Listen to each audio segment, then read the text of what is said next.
الحمد لله رب العالمين والصلاة والسلام على أشرف خلق الله وسيد المرسلين وعلى آله وصحبه أجمعين. رب اشرح لي صدري ويسر لي أمري واحلل عقدة من لساني يفقهوا قولي. اللهم انفعنا بما علمتنا وعلمنا ما ينفعنا وزدنا علما. آمین یا رب العالمین. علامات قیامت اور احادیث فتن کے ساتھ ہمیں کیسے تعامل کرنا ہے، ان کو کیسے سمجھنا ہے، ان کے فہم کے صحیح اصول کیا ہیں، اس موضوع پر ہم ایک سلسلہ گفتگو میں شریک ہیں. ابھی تک جو ہم نے 2 گفتگویں کی ہیں اس میں تمہیدی باتیں ہوئی ہیں، اور خاص طور پر فتنہ کیا ہوتا ہے، فتنے کی اقسام کیا ہوتی ہیں، اس پر کچھ باتیں عرض کی گئی. فتنے کے حوالے سے اور نبی اکرم صلی اللہ علیہ وسلم نے کس کس طریقے سے مختلف پہلوؤں کے حوالے سے اپنی امت کو متنبہ فرمایا، اس پر ابھی مزید کچھ باتیں کرنی تھی، لیکن میں اب اس کو یہاں روکتا ہوں. اور اب جو اگلا ہمارا جو آپ سمجھ لیں عنوان ہے، اس میں اشراط الساعہ یا علامات الساعہ یا امارات الساعہ، اس کے حوالے سے کچھ باتیں آج عرض کرنی. دیکھیے، بنیادی بات کیا ہے؟ اگر آپ یہ کہیں کہ دین کا بنیادی مقدمہ کیا ہے، تو دین کا بنیادی مقدمہ یہ ہے کہ انسان مخلوق ہے اور انسان فانی ہے، اور اسی طریقے سے یہ کائنات بھی مخلوق ہے اور یہ کائنات بھی فانی ہے. اس کائنات کا خالق ہے وہ اللہ ہے، جو اس کائنات کا مالک بھی ہے، اور اس نے اس کائنات کو پیدا کیا اور انسان کو خلق کیا، اور موت اور حیات کی تخلیق کا مقصد کیا ہے؟ تاکہ وہ بندوں کو جانچے، ان کی آزمائش کرے، اور اس دنیا کے خاتمے کے بعد جو اصل اور حقیقی دنیا وجود میں آئے گی، اس میں اپنا استحقاق ثابت کرے. ظاہری بات ہے استحقاق ان معنوں میں ممکن نہیں ہے، استحقاق جنت کا نہیں ہو سکتا، استحقاق محدود معنوں میں اللہ کی رحمت کا ہو سکتا ہے، کہ کون لوگ ہیں کہ جو قابل رحم قرار پائیں گے اور کون لوگ ہیں جو اللہ کی رحمت سے محروم ہو جائیں گے. اور انہی کے لیے لفظ آتا ہے لعنت کا، یعنی جو لوگ اللہ کی رحمت سے مایوس یہ محروم ہو جائیں گے وہ گویا ملعون ہوں گے. تو یہ بنیادی مقدمہ ہے. اور اس طرح میں نے عرض کیا ہے کہ اس دنیا کو بہرحال ہمیشہ نہیں رہنا، یہ خاص وقت میں اللہ نے خلق کی، اور ایک وقت آئے گا کہ اللہ تعالیٰ اس کو ختم کر دیں گے. سورہ رحمان میں ہم پڑھتے ہیں اعوذ باللہ من الشیطان الرجیم بسم اللہ الرحمن الرحیم کل من علیہا فان. یہاں زمین کی طرف یہ ضمیر لوٹ رہی ہے، جو کچھ زمین پر ہے، کرۂ ارض پر ہے، وہ سب فنا ہونے والا ہے.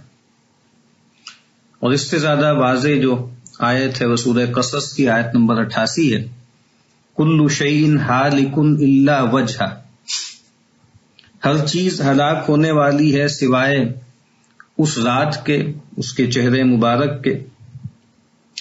اس آیت کا ایک تفسیر تو یہ کی گئی ہے کہ ہر چیز ختم ہونے والی ہے، ہلاک ہونے والی ہے، ہر عمل اکارت ہونے والا ہے سوائے اس عمل کے جو اس تعالی کی رضا جوئی کے لیے کیا جائے، جو اس کی رضا کے حصول کی قصد سے کیا جائے گا. بس وہی عمل ہے جو آخرت میں بچے گا، مقبول ہوگا. اس کے علاوہ ہر چیز ہلاک ہو جائے گی، ہر عمل ہلاک ہو جائے گا. لیکن جو زیادہ معروف معنی ہے وہ یہی ہے کہ ہر چیز ہلاک ہونے والی ہے سوائے اللہ کے، یعنی فزیکل ہلاکت جو ہے وہ اس کی ہوگی.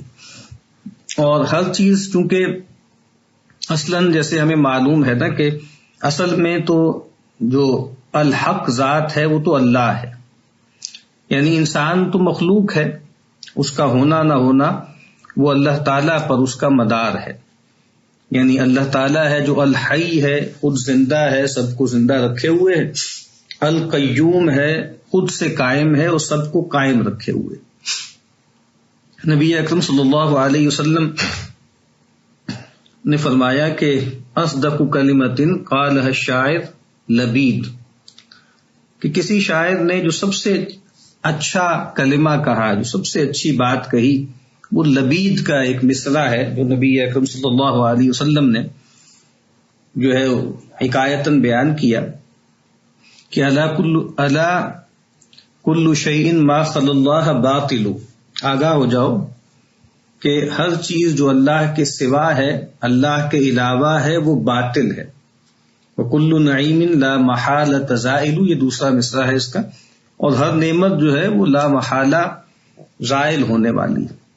تو نبی اکرم صلی اللہ علیہ وسلم کے سامنے جو بھی آپ کہہ لیجئے شعر کا لٹریچر تھا، اس میں نبی اکرم صلی اللہ علیہ وسلم نے چھانٹ کر جس مصرعے کا انتخاب فرمایا وہ یہی ہے، اور وہ اصل میں اسی جو ہے وہ آپ سمجھ لیں کہ آیت کی ایک شرح ہے کہ کل شیء ہالک الا وجہ الا کل شیء ما خلا اللہ باطل۔ تو جیسے پہلے بھی میں نے اشارہ کیا تھا کہ انسان یا کائنات، یا بلکہ اصل میں کہنا چاہیے کہ ما سوی اللہ، ایک لحاظ سے آپ دیکھیے تو اصل میں تو اینٹیٹیز دو ہی ہیں، ایک اللہ ہے اور ایک ما سوی اللہ ہے۔ اور جیسے ہمیں معلوم ہے اللہ اور ما سوی اللہ میں ایک ہی تعلق ہے، اور وہ تعلق کیا ہے؟ وہ خالق اور مخلوق کا ہے، وہ عبد اور معبود کا ہے، وہ حاکم اور محکوم کا ہے، وہ رب اور مربوب کا ہے، وہ عالم اور معلوم کا ہے، وہ قادر اور مقدور کا ہے۔ اس کو بڑھاتے چلے جائیے، یہ تعلق ہے جو اللہ میں اور ما سوی اللہ میں۔ اور جیسے میں نے عرض کیا کہ ہماری پرانی اصطلاح میں اللہ تعالیٰ جو ہے وہ واجب الوجود ہے، جس کا جو ہے نہ ہونا ممکن نہیں، اور وہ واجب الوجود ہے۔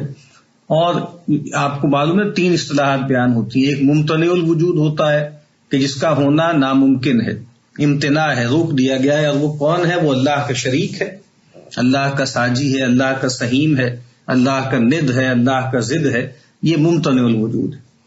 اللہ واجب الوجود، اور پھر اس کا مطلب کیا ہے کہ اللہ کے سوا جو کچھ بھی ہے وہ کیا ہے؟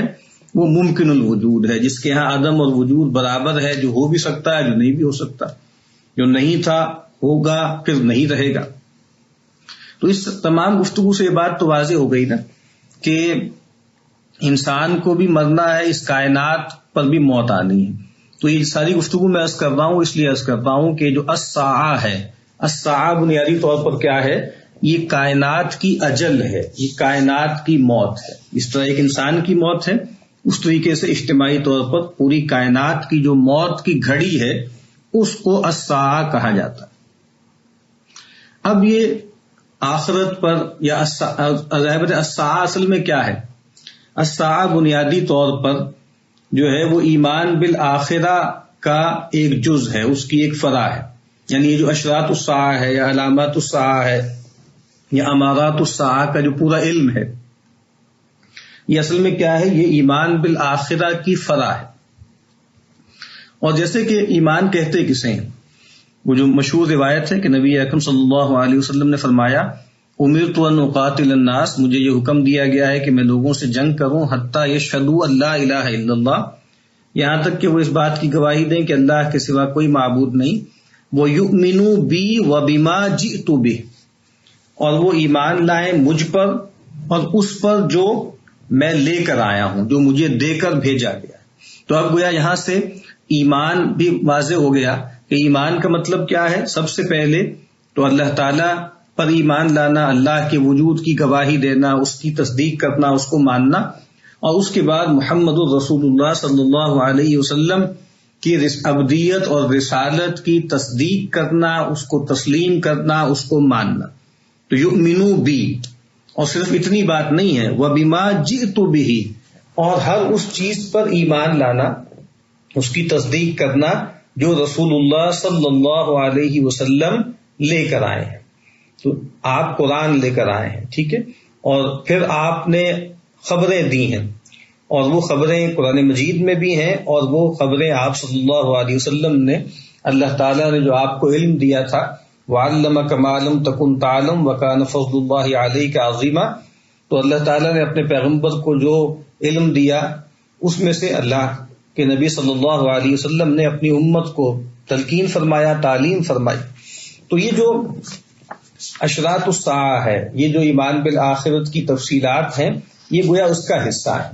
تو اس وجہ سے یہ جو موضوع ہم اس کا مطالعہ کر رہے ہیں، یہ کوئی خالص ایکڈیمک موضوع نہیں ہے، یہ کوئی ایسی چیز نہیں ہے جو لطف لینے کے لیے یا محض جو ہے تلذذ کے لیے ہم اس کا مطالعہ کریں. یہ ہمارے ایمان کا حصہ اور ایک لحاظ سے گویا ہمارے عقیدے کا حصہ ہے. یعنی امام طحاوی علیہ رحمہ نے جو عقیدہ مرتب کیا، اس میں یہ الفاظ آتے ہیں نا کہ وَنُؤْمِنُ بِأَشْرَاطِ السَّاعَةِ من خروج الدجال ونزول عیسی ابن مریم علیہ السلام من السماء ونؤمن بطلوع الشمس من مغربها وخروج دابۃ الارض من موضعها، کہ ہم ایمان رکھتے ہیں اشراط الساعہ پر.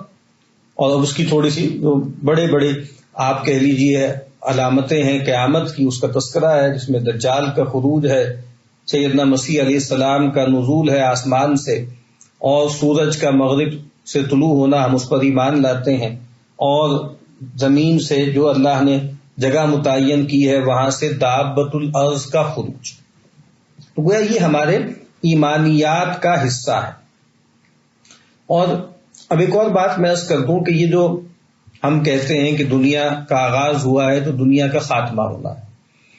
اب اللہ تعالی نے اس دنیا کو خلق کیا، کب خلق کیا، کب ارادہ کیا، کیوں ارادہ کیا، سبب کیا ہے، اس کے بارے میں ہم نہیں جانتے.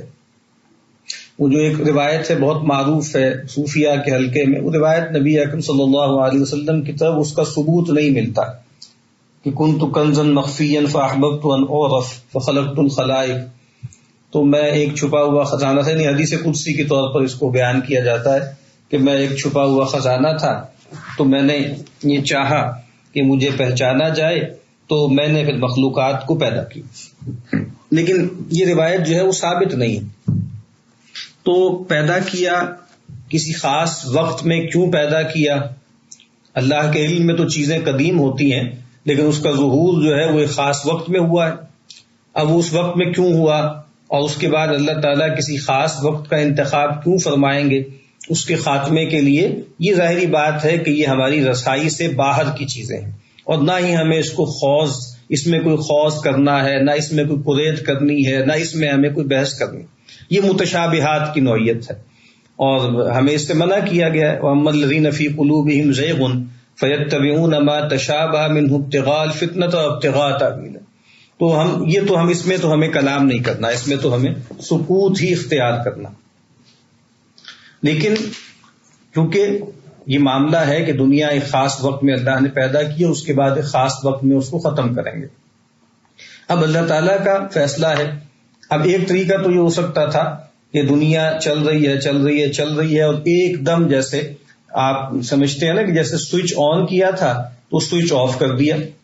تو ایسا بھی ہو سکتا تھا کہ بالکل ایبریپٹلی، جس کو ہم کہتے ہیں ہمارے لفظ سے ایبریپٹلی کا لفظ ہے، اللہ تعالیٰ کے حوالے سے تو سوال ہی نہیں ہے. کوئی چیز یہ ہے ایبریپٹ نہیں ہے، کوئی چیز رینڈم نہیں ہے، کوئی چیز چانس سے نہیں ہو رہی اس دنیا میں.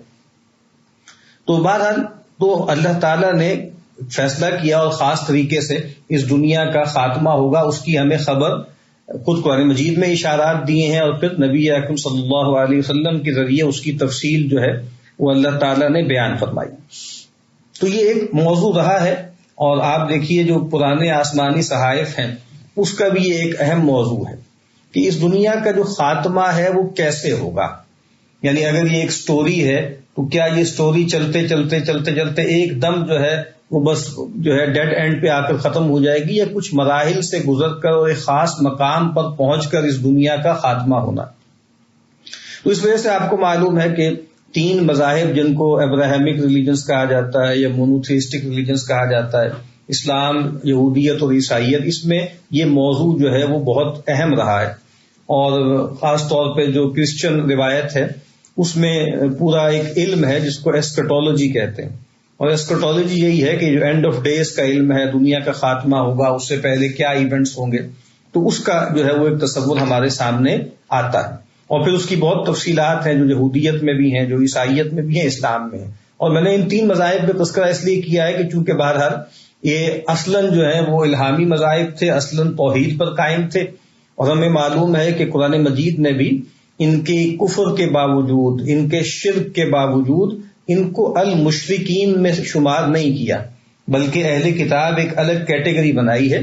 جو بنی اسماعیل تھے، جو مشرکین مکہ تھے، یا اور جو مشرک ہیں کھلے اور جلی، ان کو مشرک کہا ہے، ان کو مشرک نہیں کہا، اگرچہ شرک انہوں نے بھی کیا. تو ان کیا میں عرض کر رہا ہوں کہ یہ جو ہے وہ پورا ایک علم موجود ہے.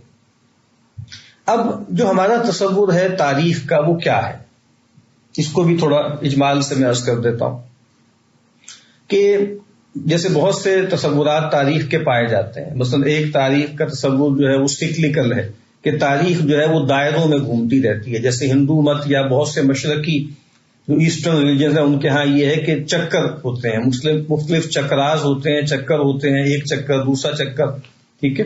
اور پھر جو ہے وہ یگ ہوتے ہیں مختلف، وہ بھی کیا ہے، ایک سرکلز ہوتے ہیں. ایک تصور جو ہے وہ تصور جو ہے آپ سمجھ لیجئے کہ وہ کرسچینٹی کا تصور ہے، جس کو میسیانک کانسیپشن آف ہسٹری کہتے ہیں.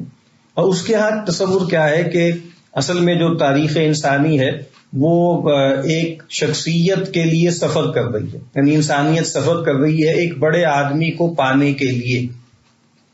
اور چونکہ ان کے ہاں آپ کو معلوم ہے کہ مسیح نے آنا ہے، اور مسیح نے آنا ہے، سیکنڈ کمنگ ہے ان کی بھی، ہماری بھی سیکنڈ کمنگ ہے. بس فرق یہ ہے کہ ان کے ہاں تصور یہ ہے کہ سولی دے دیا گیا اور اس کے بعد ان کو دفن کر دیا گیا، اور 3 دن بعد وہ ایمٹی ٹوم تھا اور وہ جو ہے خالی تھی قبر، اور وہاں سے فرشتے ان کو اٹھا کر لے گئے. اور ہمارا تصور قرآن مجید نے واضح کر دیا کہ وما قتلوہ وما صلبوہ ولکن شبہ لہم، کہ انہوں نے نہ ان کو قتل کیا نہ سولی دی، بلکہ معاملہ ان کے لیے گڈمٹ کر دیا گیا یا مشتبہ کر دیا گیا. تو یعنی آپ مسلمانوں کا تصور یہ ہے کہ ان کو زندہ آسمان پر اٹھا لیا گیا. جس کو سولی دی گئی وہ گویا اب جو برنباس کی انجیل کے مطابق تو وہ جس نے مخبری کی تھی انہی کی شکل، اس شخص کی شکل جو ہے وہ مسیح جیسی بنا دی گئی اور اس کو انہوں نے پھانسی دے دیا. بہرحال قرآن مجید میں جو ہے اس کی تفصیل نہیں ہے کہ یہ جو معاملہ گڈمٹ کیا گیا وہ کیسے کیا گیا. تو بہرحال میں یہ عرض کر رہا تھا کہ ایک تصور یہ مسیانک تصور ہے، ایک تصور جو ہے وہ جدید تصور ہے، مغربی تصور. وہ اصل میں آپ سمجھ لیں ہیگیلین تصور ہے، ڈائلیکٹیکل جو ہسٹوریسزم کا تصور ہے کہ یہ جو تاریخ ہے ایک تو یہ ہے کہ یہ آگے کی طرف سفر کر رہی ہے، یہ سفر کر رہی ہے، اور اس میں پہلے ایک آئیڈیا آتا ہے، وہ ڈیولپ ہوتا ہے، اس کو تھیسس کہا جاتا ہے، پھر اس کے مخالف ایک اور آئیڈیا آتا ہے جس کو اینٹی تھیسس کہا جاتا ہے، پھر یہ جا کر آگے سنتھیسائز ہوتے ہیں، اور پھر جو سنتھیسس ہوتا ہے ان ٹرن وہ پھر ایک تھیسس بن جاتا ہے. اور اس طرح گویا انسانیت رواں دواں ہے اور ایک آئیڈیا جو ہے وہ ٹریول کر رہا ہے اور بہتری کی طرف معاملات جا رہے ہیں.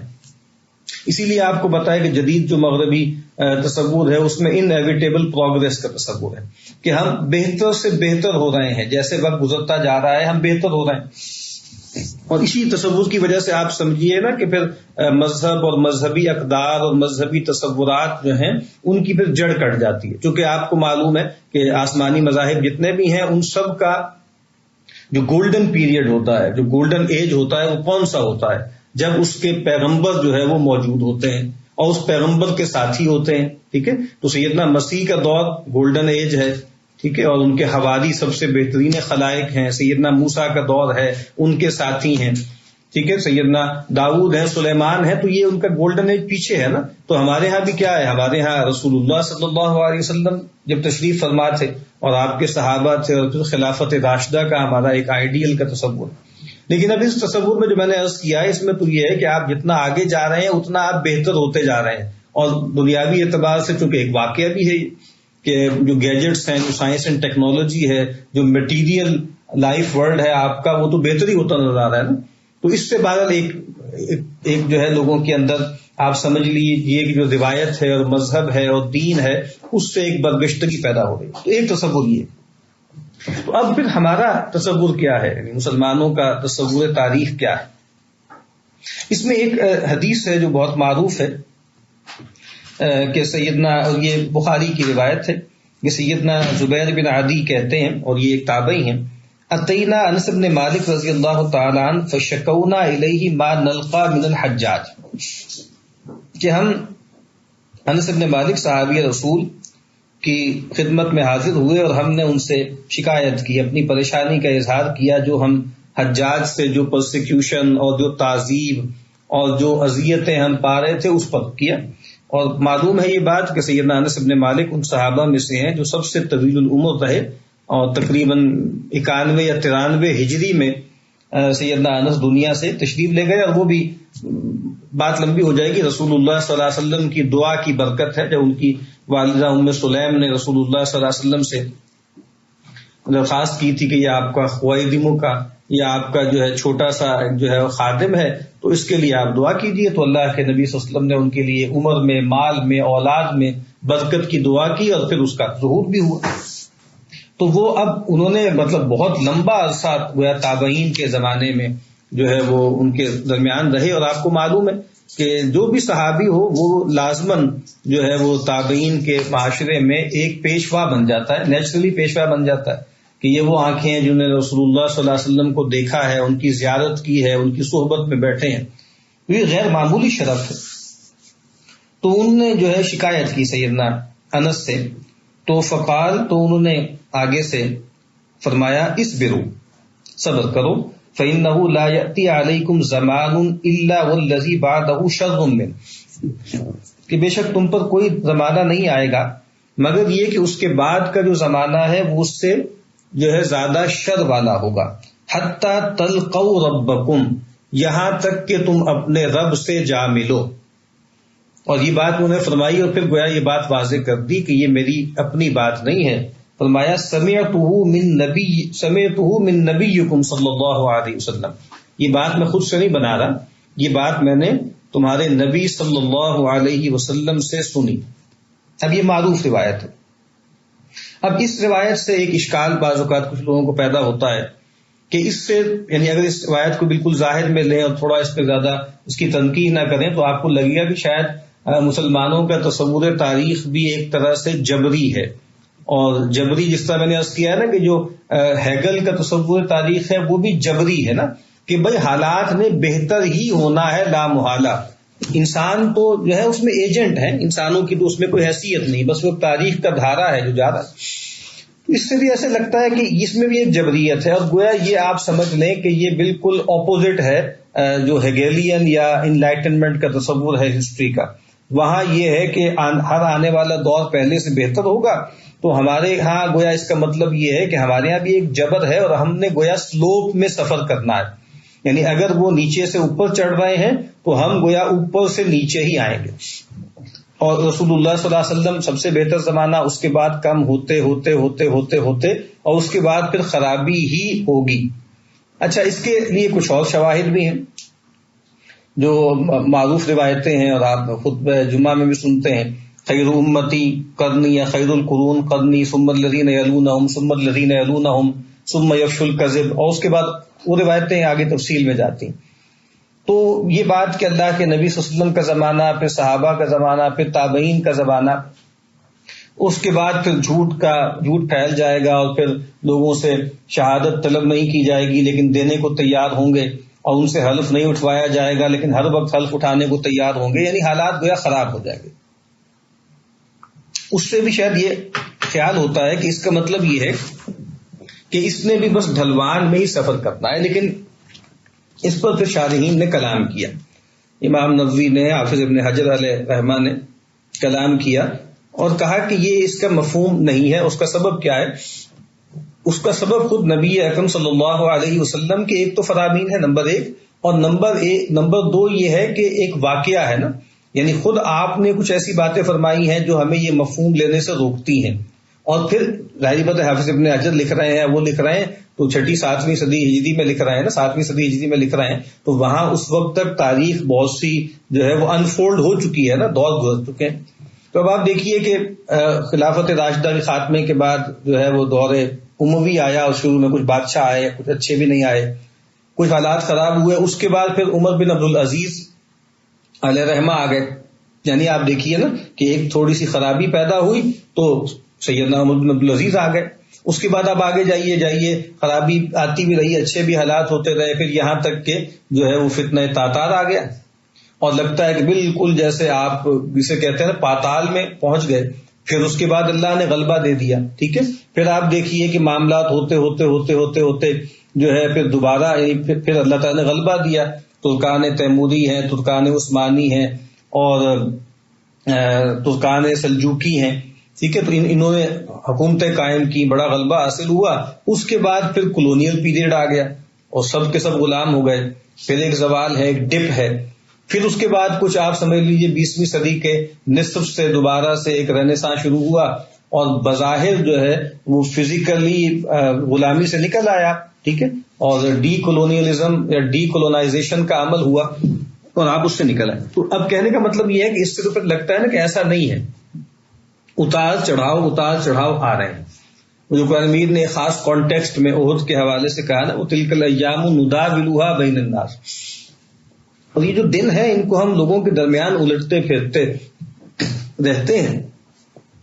تو اب پھر اس روایت کا کیا مطلب ہوگا؟ اس روایت کا پھر مطلب جو شارحین نے بیان کیا ہے وہ یہ ہے کہ اصل میں یہ جو بات سیدنا انس رضی اللہ تعالی عنہ کو فرمائی تھی رسول اللہ صلی اللہ علیہ وسلم نے, اصل میں وہاں پر کیا ہے, جو کم ہے نا, وہ جو آپ نے فرمایا نا کہ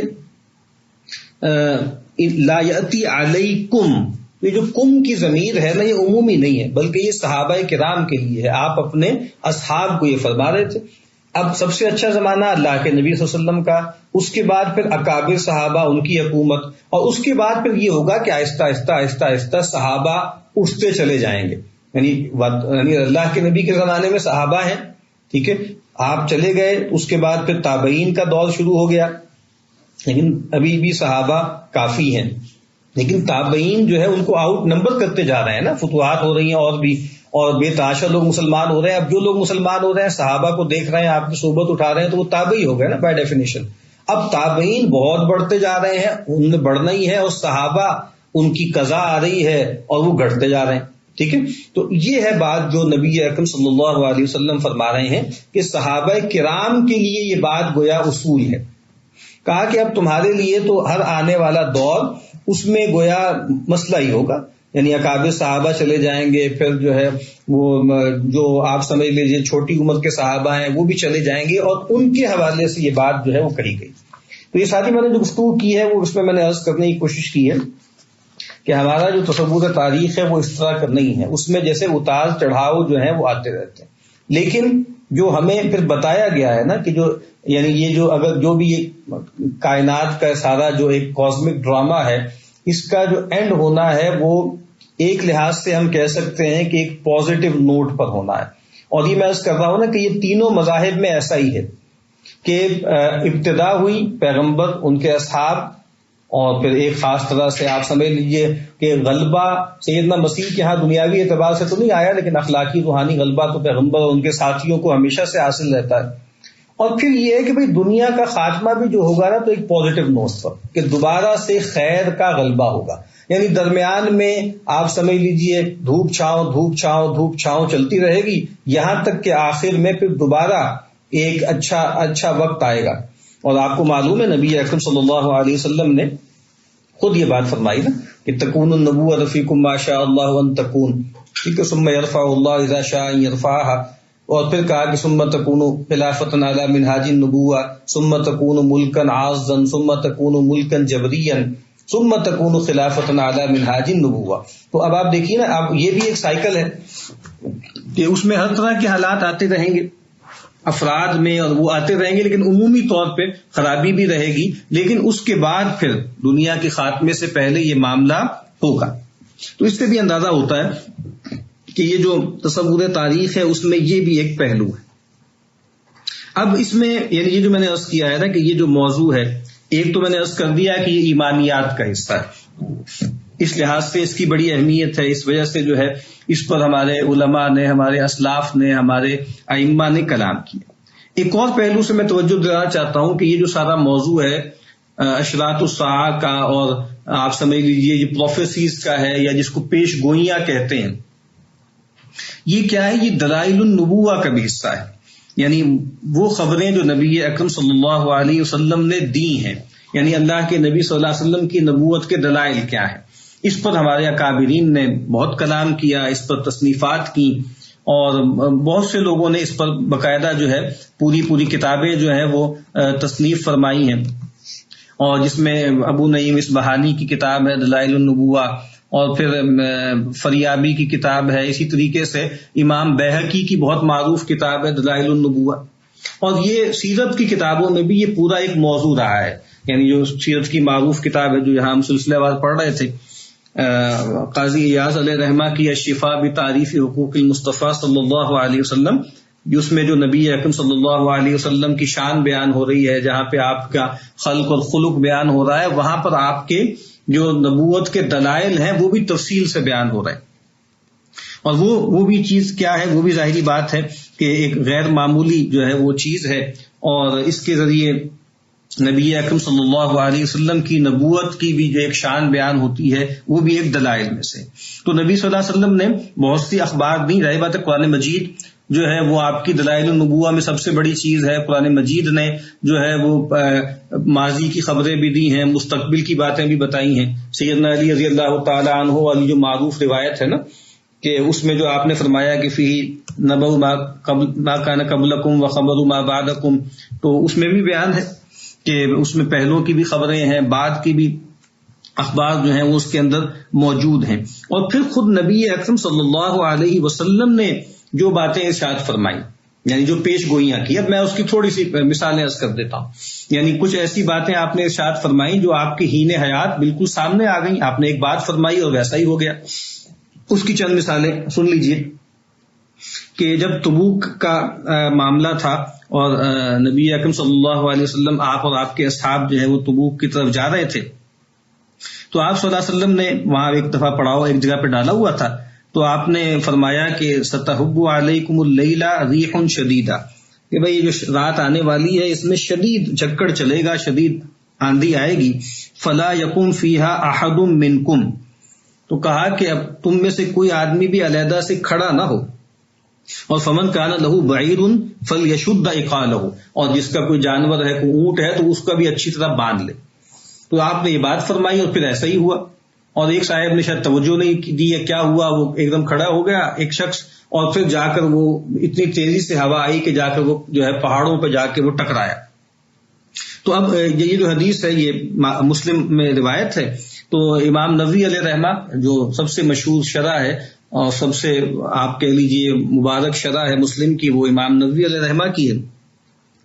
تو اس کے ذیل میں لکھتے ہیں حاضر حدیث فیہ ہذہ المعجزۃ الظاہرہ، کہا کہ یہ جو حدیث ہے اس میں آپ دیکھیے بالکل ایک ظاہری جلی معجزہ ہے، من اخبارہ علیہ الصلوۃ والسلام بالمغیب، کہ نبی اکرم صلی اللہ علیہ وسلم نے ایک غیب کی جو ہے وہ خبر دی ہے. وخوف الضرر من القیام وقت الریح، اور آپ نے بتایا کہ بھائی جب آندھی آئے تو اس وقت جو ہے قیام اس میں کیا اندیشہ ہے. پھر وہ اجمالی طور پہ اور بھی فرماتے ہیں، کہتے ہیں وفیہ ما کان علیہ صلی اللہ علیہ وسلم من الشفقۃ علی امتہ والرحمۃ لهم والاعتناء بمصالحهم وتحذيرهم مما يضرهم فی دین او دنیا. سبحان اللہ. یعنی یہ وہی بات ہے جو میں نے عرض کی تھی نا کہ نبی اکرم صلی اللہ علیہ وسلم کے بارے میں فرمایا کہ حریص علیکم، کہ آپ نے ہر خیر سے جو ہے آگاہ فرمایا اور ہر شر سے متنبع فرمایا. تو کہتے ہیں کہ اس میں نبی صلی اللہ علیہ وسلم کی جو امت کے لیے رحمت ہے، شفقت ہے، اور ان کی مصلحتوں کی طرف جو اعتنا ہے آپ کا، اور پھر آپ جس طرح خبردار کر رہے ہیں اپنے امتیوں کو ہر اس چیز سے جو ان کے لیے مضر ہے، ان کے دین کے لیے، دنیا کے لیے. اور کتنے ہی واقعات ہیں، آپ پڑھتے ہوں گے سورہ ممتحنہ میں جو واقعہ ہے کہ جہاں پر وہ حاتب بن ابی بلتہ رضی اللہ تعالیٰ عنہ ان سے ایک کوتاہی ہو گئی، انہوں نے خاتون کے ذریعے جو ہے خط جو ہے پیچھے قریش کو پہنچانے کی کوشش کی.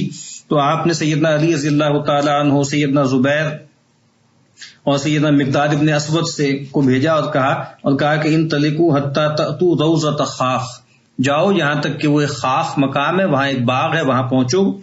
تو فإن بہا زعینہ ومعہا کتاب، تو وہاں ایک خاتون ہے جو سوار ہو کے جا رہی ہیں اور اس کے پاس وہ جو ہے وہ خط ہے. فخذوا منہا، تو اس سے لے لو. اور بالکل ایسا ہی ہوا.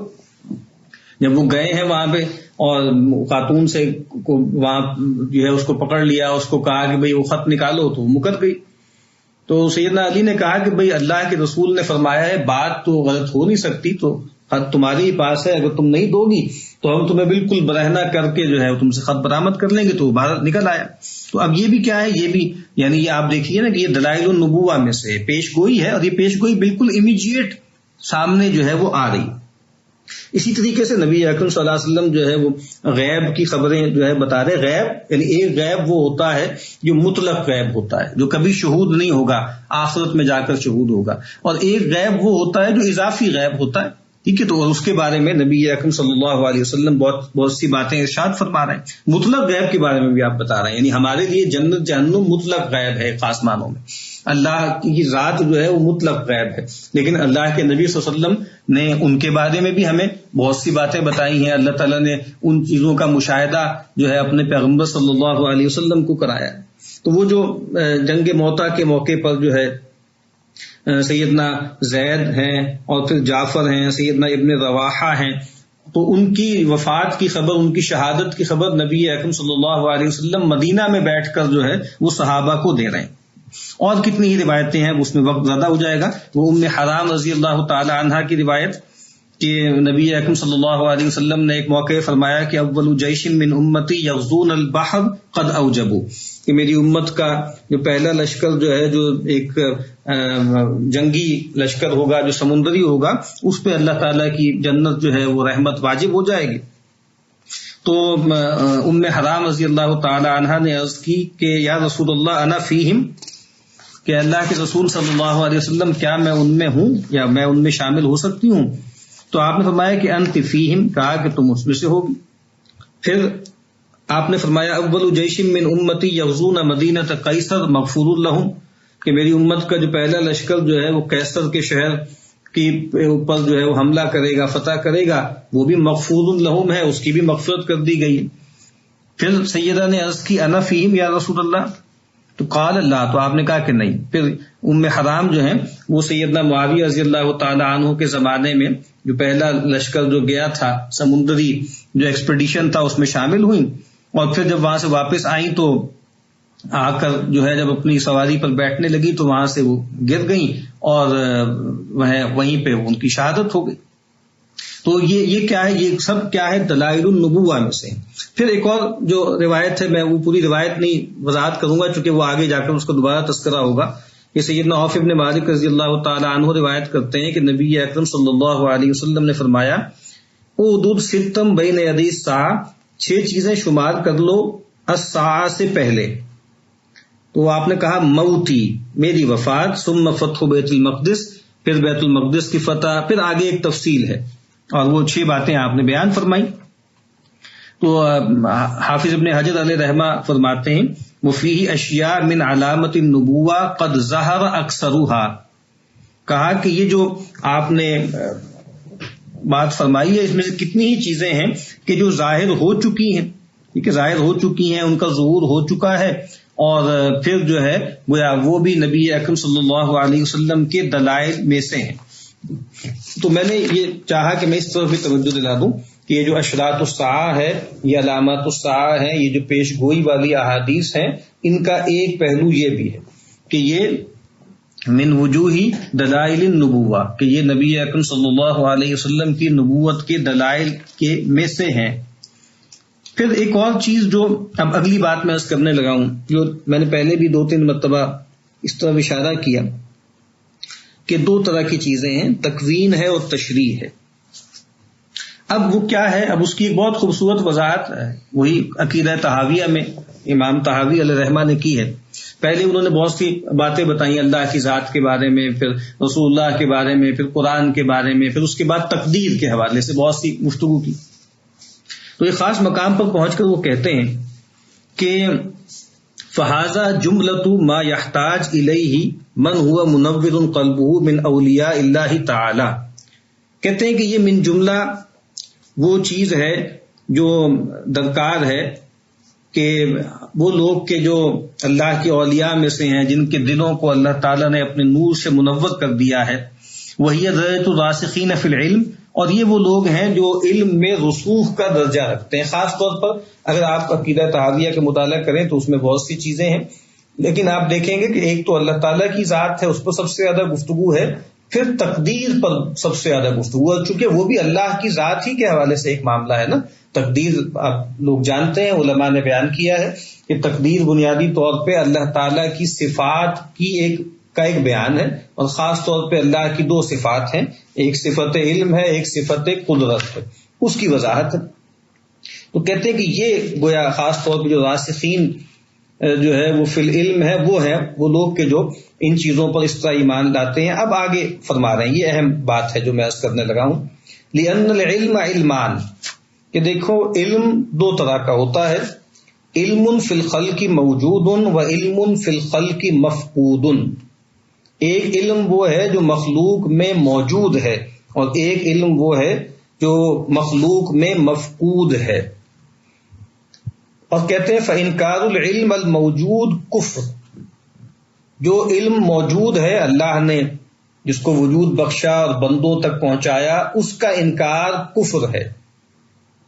یعنی اب موجود علم کون سا ہے؟ مثلا وہ کیا ہے کہ اللہ ہے، یہ بات کہ اللہ نے کائنات کو پیدا کیا، اللہ نے انسان کو پیدا کیا، اللہ انسان کو دنیا سے لے جائے گا، اللہ کائنات کو ختم کرے گا، اللہ ایک اور عالم کو برپا کرے گا، اور وہاں حساب کتاب ہوگا، اور وہاں حشر ہوگا، نشر ہوگا، وہاں جو ہے وہ شفاعت ہوگی، وہاں پر جو ہے وہ رسول اللہ صلی اللہ علیہ وسلم کا مقام محمود ہوگا، وہاں پر صراط ہوگی، وہاں میزان ہوگا، وہاں عرض اعمال ہوگی، وہاں پر جو ہے حوض ہوگا، وہاں جنت ہوگی، وہاں جہنم ہوگی.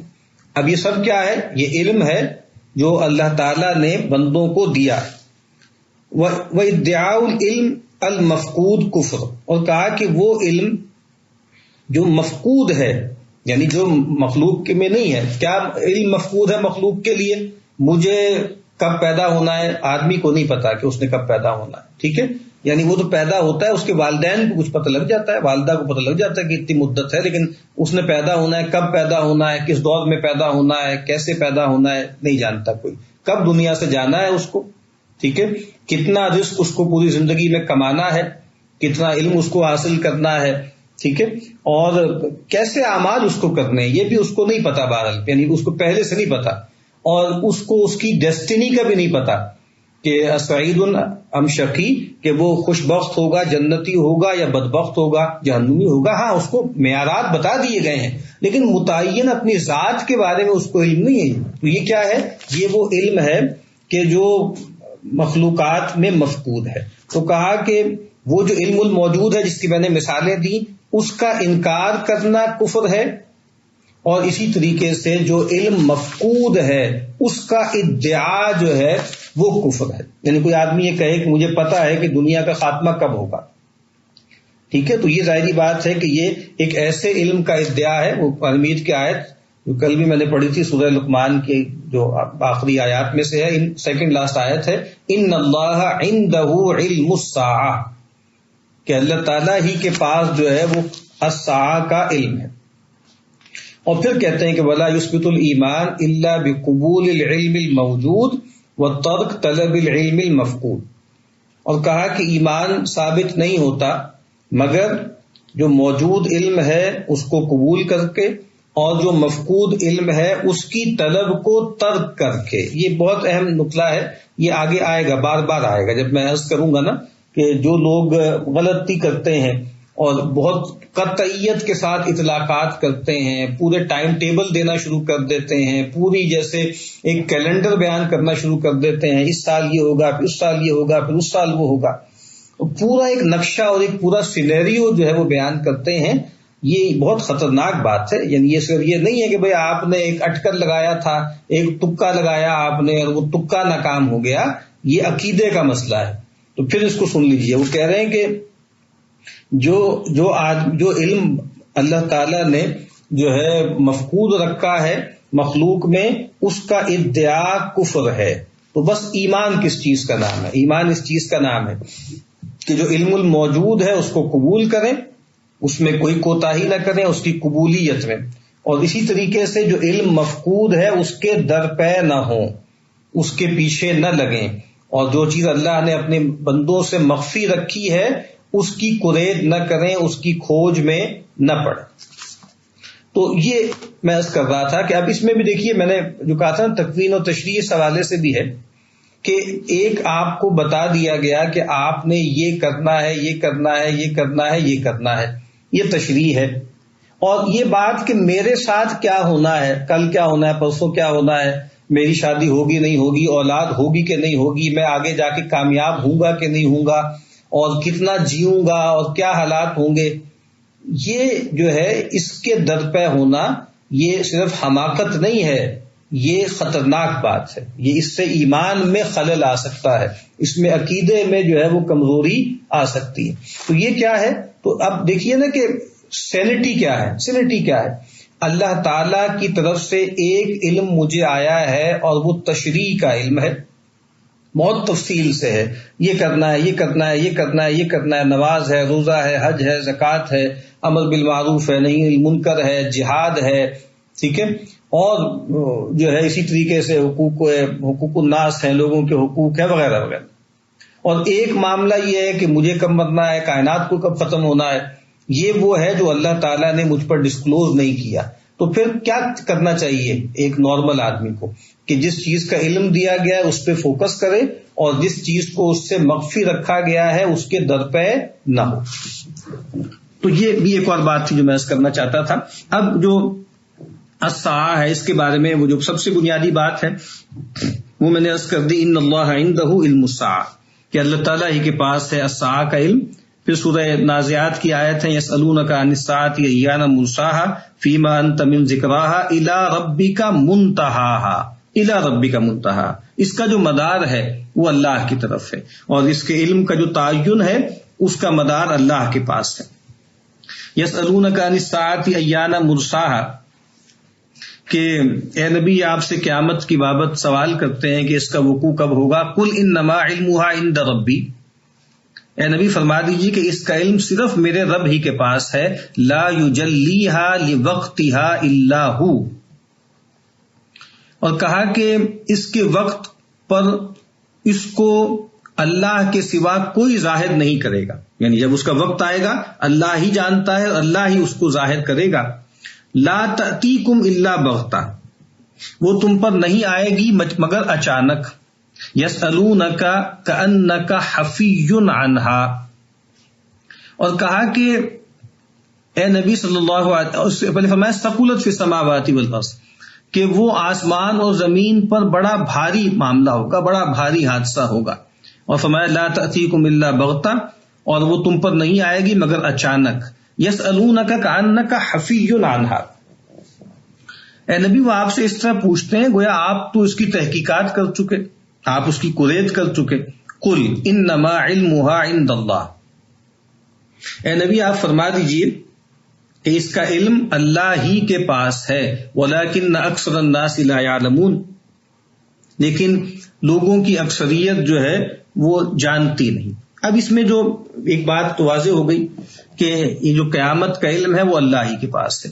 جو حدیث جبریل ہے، یعنی یہ جو ہم اس موضوع کو ڈسکس کر رہے ہیں نا، جس طرح میں نے کہا اس کی اہمیت کیا ہے، اس کی اہمیت یہاں سے بھی آپ اندازہ لگائیے کہ حدیث کے لٹریچر میں، سنت کے لٹریچر میں، وہ حدیث جس کو ام السنہ کہا جاتا ہے، جس کو حدیث جبریل کہا جاتا ہے، جس کو حدیث احسان کہا جاتا ہے، تو آپ کو معلوم ہے، یعنی گویا اس کو جب ام السنہ کہا علماء نے، تو گویا جو مرتبہ قرآن مجید میں سورہ فاتحہ کو حاصل ہے، قریب قریب ویسا مرتبہ حدیث و سنت کے مجموعے میں جو ہے وہ حدیث جبریل کو حاصل ہے.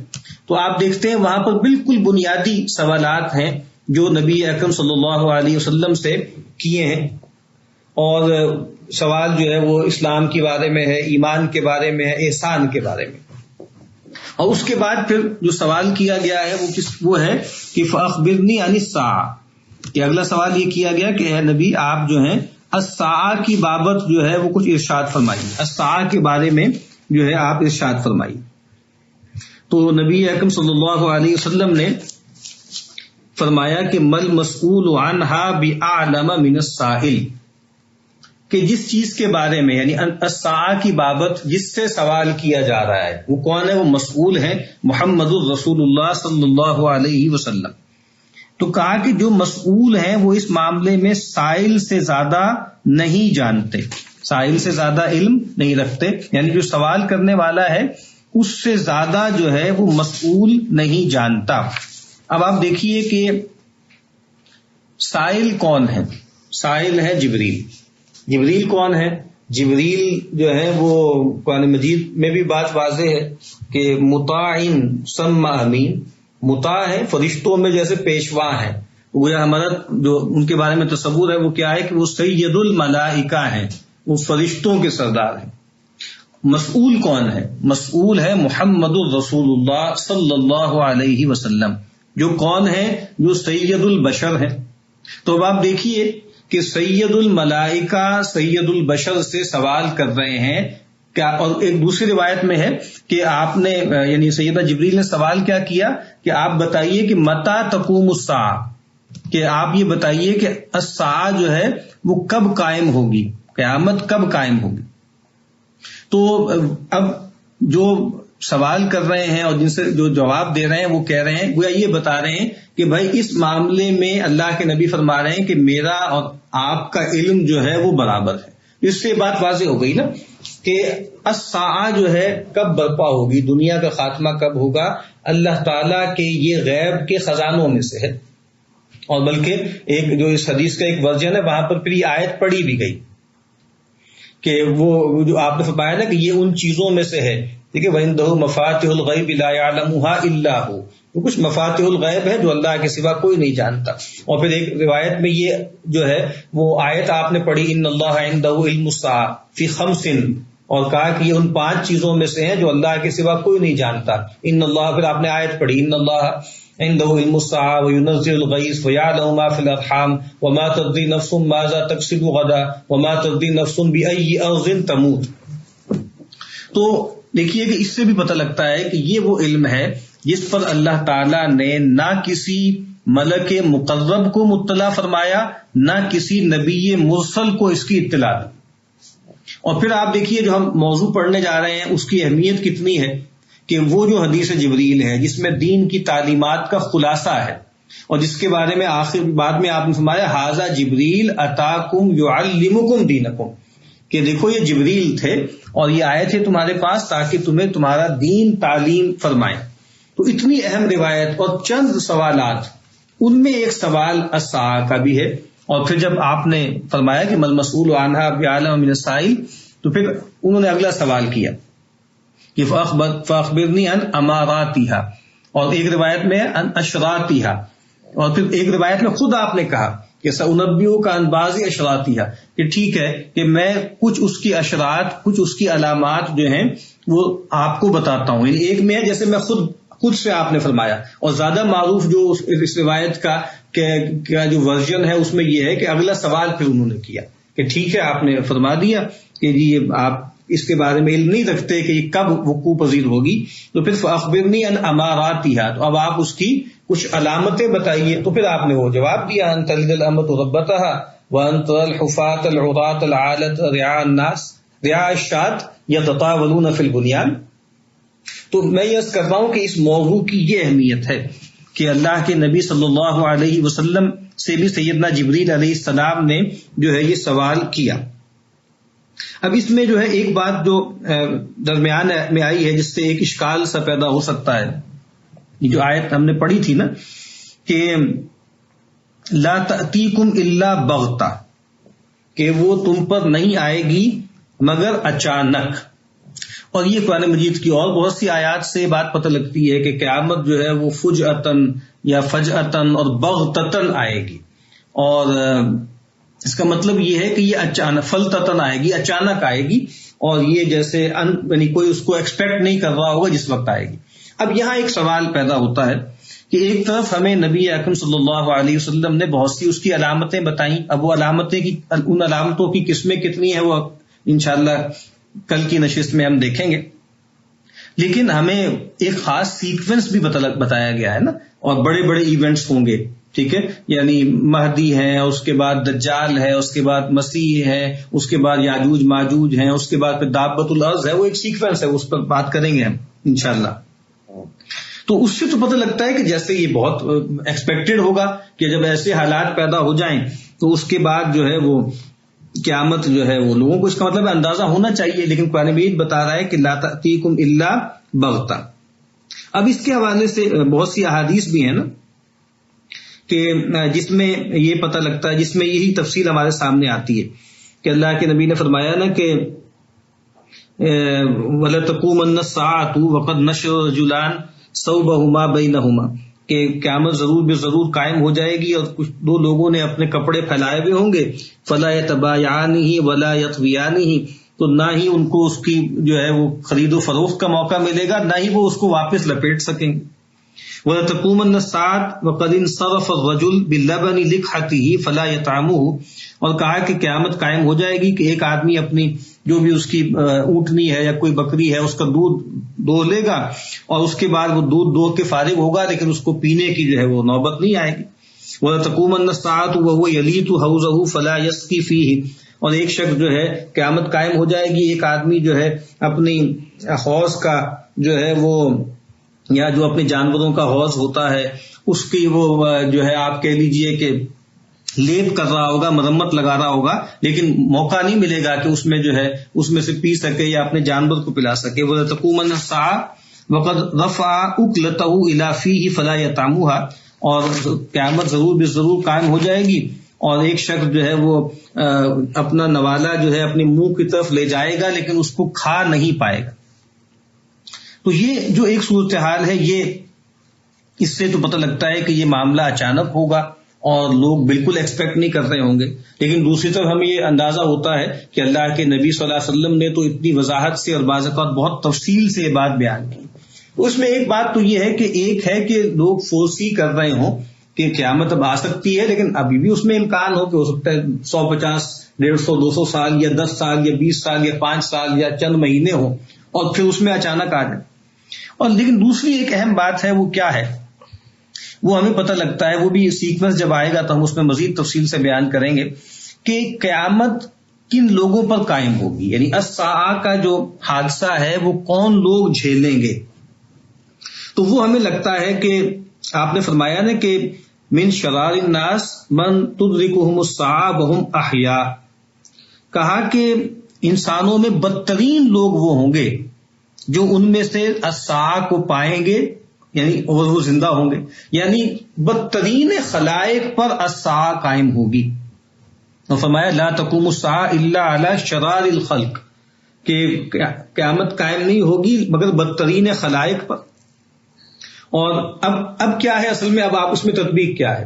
نبی اکرم صلی اللہ علیہ وسلم نے فرمایا نا کہ لا تقوم الساعہ حتی لا یقال فی الارض اللہ اللہ، کہ قیامت قائم نہیں ہوگی یہاں تک کہ زمین میں جو ہے نہیں کہا جائے گا اللہ اللہ، یعنی جب تک زمین میں اللہ اللہ کہنے والے، اللہ اللہ کرنے والے، یعنی اللہ کو یاد کرنے والے، اللہ پر ایمان رکھنے والے موجود ہوں گے تو قیامت قائم نہیں ہوگی. اب کیا ہوگا، کیا ایسا ہوگا کہ وہ جو مہدی وغیرہ کے زمانے میں سے اتنا مسیح کے بعد جو ہے غلبہ ہو جائے گا، اس کے بعد ہمیں پتہ لگتا ہے کہ پھر خرابی آئے گی. تو کیا خرابی آتے آتے آتے آتے ایسے ہو جائے گا کہ سب لوگ خراب ہو جائیں گے، سب لوگ کرپٹ ہو جائیں گے؟ نہیں، ایسا نہیں ہے. یعنی جب ایک خاص وقت آئے گا، وہ کب آئے گا اللہ جانتا ہے. کہ اللہ تعالیٰ جو ہے وہ ایک روایت میں آتا ہے نا کہ اس بعث اللہ ریحا طیبۃ، اور ایک روایت میں ہے کہ اللہ تعالیٰ ان اللہ یبعث ریحا من الجمن، کہ اللہ تعالیٰ یمن سے ایک ہوا چلائیں گے الین من الحریر، جو حریر سے زیادہ نرم ہوگی. فلا تدع احدا فی قلبہ مثقال ذرۃ ایمان الا قبضته، کہ وہ نہیں چھوڑے گی وہ ہوا کسی بھی ایسے شخص کو جس کے دل میں جو ہے وہ ایک ذرے کے برابر بھی ایمان ہوگا، مگر یہ کہ اس کی جان وہ قبض کر لے. اس سے گویا یہ بات بالکل واضح ہو گئی کہ اصل میں جتنے بھی اہل ایمان ہیں، اور ایک روایت میں آتا ہے نا کہ وہ جو ہوا ہے وہ ہر جگہ داخل ہوگی. یعنی اگر کوئی مومن جو ہے وہ پہاڑ کی کھو میں ہے اور سمندر کی گہرائی میں بھی ہے تو جیسے وہ اس کے یعنی پہنچ جائے گی. یعنی آپ کو پتا ہے نا کہ جیسے وہ لگے ہوئے ہوتے ہیں جو ڈیٹیکٹ کر لیتے ہیں نا، تو کہا کہ بھائی وہ بس پہنچ جائے گی جہاں اس کو ایمان ملے گا، وہاں پہنچ جائے گی. اور اہل ایمان، اور ایک روایت میں آتا ہے کہ بغل کے نیچے ہٹ کرے گی ہر مومن کو، اور ہر مومن جو ہے وہ گویا اس پہ موت واقع ہو جائے گی. اور اس کے بعد پھر روایات میں آتا ہے کہ وَيَبْقَى شِرَارَ النَّاسِ يَتَحَارَجُونَ تَحَارُجُ الْحُمُرِ فعلیہم تقوم الساعہ، اور پھر بدترین خلائق باقی رہیں گے اور وہ گدوں کی طرح آپس میں تعلق ایک دوسرے سے قائم کریں گے اور ان پر الساعہ قائم ہوگی۔ اور ایک اور روایت میں آتا ہے لا یذهب اللیل والنہار حتی تعبد اللات والعزی، تو کہا کہ جو ہے وہ دن رات نہیں ٹلیں گے، دنیا کا خاتمہ نہیں ہوگا یہاں تک کہ دوبارہ سے گویا لات و منات کی پوجا شروع ہو جائے گی۔